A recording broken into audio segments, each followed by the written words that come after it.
അപ്പോൾ ഇതേ നമ്മൾ അന്ന് അവിടെ നിന്ന് തിരിച്ചു കൊണ്ടുവന്ന് വീഡിയോ ഒക്കെ ഇട്ടിരുന്ന ചീര ഇതായിരുന്നു കേട്ടോ. അപ്പോൾ ഈ ചീര അന്ന് ശോഷിച്ചാകെ ഒരുമാതിരി ആയിട്ടല്ലേ ഇരുന്നത്. ഇപ്പം അതും ഏകദേശമൊക്കെ നല്ല ഇതായിട്ടോ, ഏകദേശം അല്ല, സമയം അതിക്രമിച്ചിരിക്കുകയാണ് എടുക്കാനുള്ള, പൂത്ത് തുടങ്ങാനുള്ള പരിവായി. അപ്പോൾ നമ്മളത് കട്ട് ചെയ്തെടുക്കാൻ പോണു. പൂത്ത് തുടങ്ങിയല്ലേ? പൂക്കാനുള്ള നമ്മൾ മറ്റേതൊക്കെ എടുത്തോണ്ട് നിന്നപ്പോഴത്തേക്കും ഇതിൻ്റെ അരി ഇത് ചെറുതല്ലേ എന്ന് വിചാരിച്ചങ്ങ് നിന്ന്. പക്ഷെ ചെറുതല്ല, പെട്ടെന്ന് തന്നെ ആളങ്ങ് വലുതായി. പക്ഷെ ഇലക്കൊക്കെ എന്തോ നമുക്ക് അറിയത്തില്ലല്ലോ എത്ര ഇങ്ങോട്ട് ഇതിനെയൊന്നും വലിയ കാര്യങ്ങളൊന്നും. ആദ്യമായിട്ട് നട്ട ചീര വിളവെടുപ്പ് ആദ്യമായിട്ട് നട്ടു. എന്നിട്ട് നമ്മൾ എത്ര ദിവസം ഇപ്പൊ കട്ട് ചെയ്തു. അതൊരു സന്തോഷം അല്ലേ? എല്ലാം വെട്ടണ്ട, പിന്നെ കുളമാണ് ഇത്രയും ചീര നമ്മള് വെട്ടി. ഇവിടെ നമ്മള് ചോപ്പും വെട്ടി, അവിടെ നമ്മള് പച്ചയും വെട്ടി. പച്ചയും ചോപ്പും ചീര ഇന്നൊരു പൊടി. അതാണ് നമ്മൾ ചീര തോര ഉണ്ടാക്കുന്നതിനേക്കാളും ചീര പരിപ്പ് കറിയാണ് ഉണ്ടാക്കുന്നത് കൂടുതൽ. എനിക്ക് കുറച്ചുകൂടെ അതാണ് ഇഷ്ടം. കുഞ്ഞൂട്ടായി മരിച്ചതിനിടെ എന്നിട്ട് കാണാൻ വയ്യ അവനെ. ഇതിനകത്തൊരു തവള കയറിയിരുന്ന് മുട്ടയിട്ടിരിക്കുന്നു. തവളക്ക് വേറെ ഒന്നുമില്ല. പയറ് നമ്മൾ പറിച്ച് കഴിഞ്ഞ് അവിടെയൊക്കെ നിൽപ്പുണ്ട് കുറച്ച്. കാണാനില്ല അല്ലേ? നമ്മളൊന്നും എന്താ അറിയില്ല. നല്ല ഹൈറ്റ് ഇതിലൊത്തിരി അടിങ്ങി ആണെന്ന് തോന്നുന്നല്ലേ? അതൊക്കെ ഇതിൻ്റെ ഇല മാറുമ്പോൾ റെഡിയാവും. നിൽക്കുന്ന വാഴയെല്ലാം അവിടെ നിൽപ്പുണ്ട്.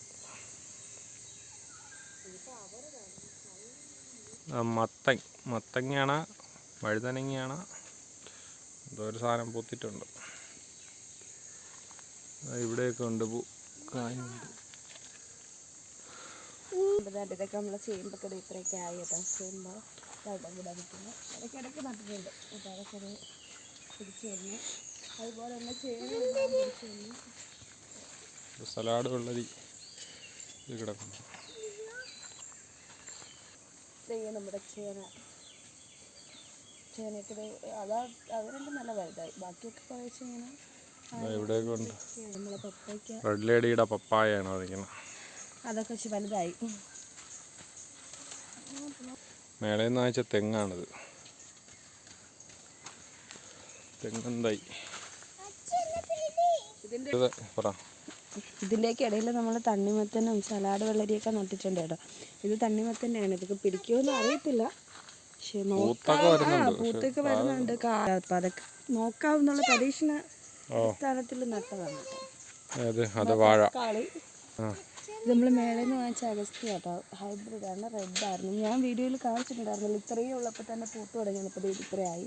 അതിൽ നിറയെ മുട്ടകൾ വന്നു കേട്ടോ, ഇഷ്ടംപോലെ. അതിൻ്റെ അത് വന്ന് മുട്ടയ്ക്ക് നിറയെ. ഈ ഹൈബ്രിഡിൻ്റെ ഒരുപാട് കായ്ക്കും, പൊക്കമൊക്കെ ഒരുപാട് അങ്ങനെ നാടനെ പോലെ ഒരുപാട് പൊങ്ങി പോകത്തില്ല. അപ്പോൾ അതുകൊണ്ട് തന്നെ പെട്ടെന്ന് ചെറുതായിരിക്കുമ്പോൾ തന്നെ നല്ല കായൊക്കെ വരും. അത് കായന്ന് പൂക്കും, നല്ല പൂ കിട്ടും. ചുമപ്പാണ് കേട്ടോ, ചുവപ്പ് നിറത്തിട്ടാണ്. ഇവിടെ ഒരു കുഞ്ഞ് അഗസ്തി ചുവപ്പ് പൂത്ത് നിൽപ്പുണ്ട്. ഇത് വാങ്ങിയിട്ട് നടാതെ ദിവസങ്ങളോളം വെച്ചെടുത്ത് നട്ടയല്ലേ കേട്ടോ. കപ്പവാഴ കാച്ചിൽ കയറി അങ്ങ് പോയി അങ്ങെത്തി. കാച്ചിലിൻ്റെ മൂട് കോട്ടൂക്കുണത്തിൻ്റെ മാവ് പക്ഷെ ഇങ്ങനെ തന്നെ നിൽക്കുന്നേ ഉള്ളൂ.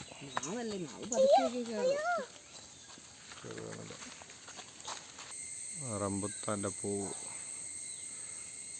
വന്നില്ല, പൂ പിടിക്കുന്നേ ഉള്ളൂ.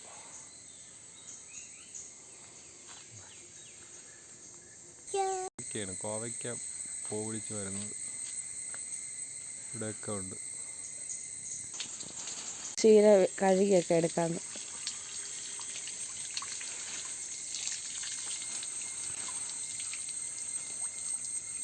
കളർഫുൾ ചീര ഞാൻ കൊടയാം. ഇവിടെ ഇങ്ങോട്ട് പിടിച്ചോ.